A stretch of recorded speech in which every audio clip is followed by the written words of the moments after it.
আজকের লেকচারে আমরা শুরু করব নট গেট কাকে বলে। এটা কিন্তু আরেকটা ইউনিভার্সাল গেট। অলরেডি কিন্তু আমরা এর আগের লেকচারে ন্যান্ড গেটের ব্যাপারে পুরো আইডিয়া ক্লিয়ার করে নিয়েছিলাম।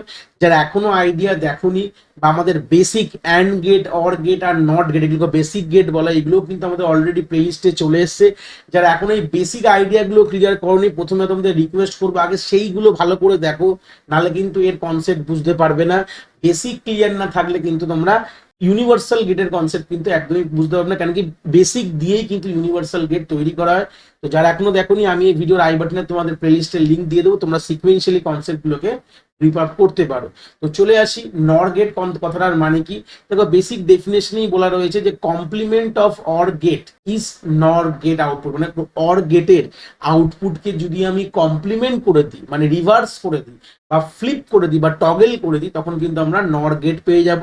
তাহলে বেসিক আইডিয়াটা কি হচ্ছে, নর দেখতে পাচ্ছ মানে অর প্লাস নট, মানে অরের সাথে যদি আমি নটের যোগফল তৈরি করলাম, মানে অর যোগফল কথাটার মানে হচ্ছে অর গেটের আউটপুটের সাথে যদি আমি নট গেটকে লাগিয়ে দিলাম, যোগ মানে দুটোকে জুড়ে দিলাম, মানে অরের আউটপুট যদি নটে ঢুকে যায় তখন যে আউটপুটটা পাবে তখন তাকে বলা হবে নর গেট বলা হবে।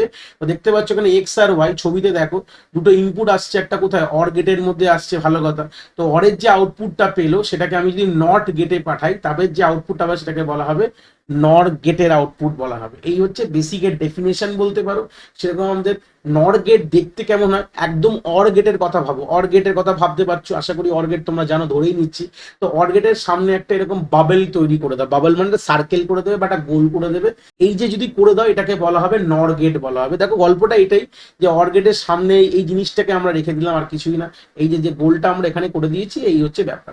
এইভাবেই কিন্তু আমরা মোটামুটি এই যে কমপ্লিমেন্ট অপারেশনটা বোঝাচ্ছে এইভাবে, এটাকে আমরা নর গেট বলতে পারি। সেম আমাদের নর গেট 3 ইনপুটও হয়, যদি মার্কেটে অ্যাভেলেবেল থাকে চিপ সেলে, সেইভাবে আমাদের 3 ইনপুট নর গেট আমরা ডিজাইন করতে পারি। না হলে দুটো 2 ইনপুট নর গেট দিয়ে আমরা একটা 3 ইনপুট এরকম তৈরি করতে পারি, তিনটে 3 ইনপুট নট দিয়ে আমরা 4 ইনপুট নর গেট তৈরি করতে পারি। এগুলো নর্মালি করা যায়, হয়তো মার্কেটে এগুলো চিপ অ্যাভেলেবেল রয়েছে, তাহলে আমাদের হয়তো এতগুলো চিপ ব্যবহার করতে হবে না। যাই হোক, এখান থেকে একটা আইডিয়া ক্লিয়ার করলাম নর গেট কথাটার মানে কি। অর গেটের ওপর যে আউটপুটটা পাবো, অর গেটের আউটপুটের যে ওপর যদি কমপ্লিমেন্ট করে দাও, তাহলে তোমরা আমরা পেয়ে যাবে হচ্ছে আমাদের নর গেটের রেজাল্ট কিন্তু পেয়ে যাবে। এবার আমরা একটু ট্রুথ টেবিলের আইডিয়াটা নিয়ে নেবো, যে কনসেপ্টটা বুঝলাম। তো চলে আসি, ধরে নাও আমাদের 2 ইনপুট ট্রুথ টেবিল দেখছি, দুটোই আমাদের যদি জিরো থাকতো তাহলে আউটপুট কি হতো অরে, তাহলে বলবে স্যার এখানে আউটপুট হতো জিরো হতো, তাই তো। এই হচ্ছে বেসিক ছিল আমাদের অরের। তো সেই সূত্রে দেখো আউটপুট যদি জিরো হয় তাহলে তার নরের আউটপুট কি হয়ে যাবে, 1 হয়ে যাবে। তাহলে সেই সূত্রে দেখো 0 আর 1, তাহলে সেই সূত্রে কি হবে, 0 আর 1 করলে আমাদের অরে হতো 1, তাহলে নরে কি হয়ে যাবে 0। তাহলে 1 0 মানে যে কোনো একটি যদি ট্রু আউটপুট অরে হতো 1, কিন্তু অপোজিট নরে কি হয়ে যাবে আমাদের 0, কারণ কি কমপ্লিমেন্ট হচ্ছে। এই হচ্ছে বেসিক।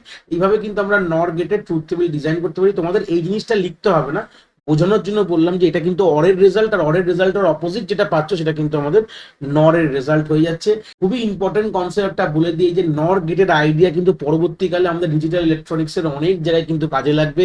আমরা পরবর্তীকালে সিকুয়েন্সিয়াল সার্কিট যখন ডিজাইন করব, ন্যান্ড গেট নর গেট ছাড়া তো মোটামুটি আমাদের হবেই না। এই আইডিয়াস গুলো খুবই লাগবে, আর নর তো খুবই লাগবে, এটা নিয়ে কোনো বিকল্প নেই। মানে পুরো সিকুয়েন্সিয়াল সার্কিট দাঁড়িয়ে রয়েছে পুরো কিন্তু আমাদের নর গেটের ওপর। তো সেই সূত্রে এখান থেকে আইডিয়াস গুলো খুব ভালো করে ক্লিয়ার করে নিয়ে চলতে চলতে এগাও, তাহলে কিন্তু পরবর্তীকালে কোনো সমস্যা হবে না। এরপরে আমরা সেটারই একটা 3 ইনপুট ট্রুথ টেবিল দেখেছি, আশা করি সেটা তোমাদের আলাদা করে বলার ব্যাপার নেই। যা আমাদের অরে হতো, তিনটে জিরো থাকলে আউটপুট জিরো হতো, এই জন্য আমাদের আউটপুট 1, বাদ বাকি সব জায়গায় জিরো হবে। কেন, কারণ কি সব জায়গায় আমাদের অরে কি হতো 1 হতো, তার অপোজিট কি হয়ে যাবে আমাদের 0 কিন্তু হয়ে যাবে। তো এইভাবেই কিন্তু আমরা কি করতে পারি, আমরা কিন্তু নর গেটকে ডিজাইন করতে পারি। এইভাবে ট্রুথ টেবিল ডিজাইন করে পরবর্তীকালে এই ট্রুথ টেবিলের আইডিয়াস গুলো দিয়ে কিন্তু আমাদের চিপ বা আইসি সার্কিট, ইন্টিগ্রেটেড সার্কিট কিন্তু আমাদের তৈরি হয়েছে আমাদের নর গেটের। আশা করি কনসেপ্ট তোমরা এখান থেকে খুব ভালো করে বুঝতে পেরেছো।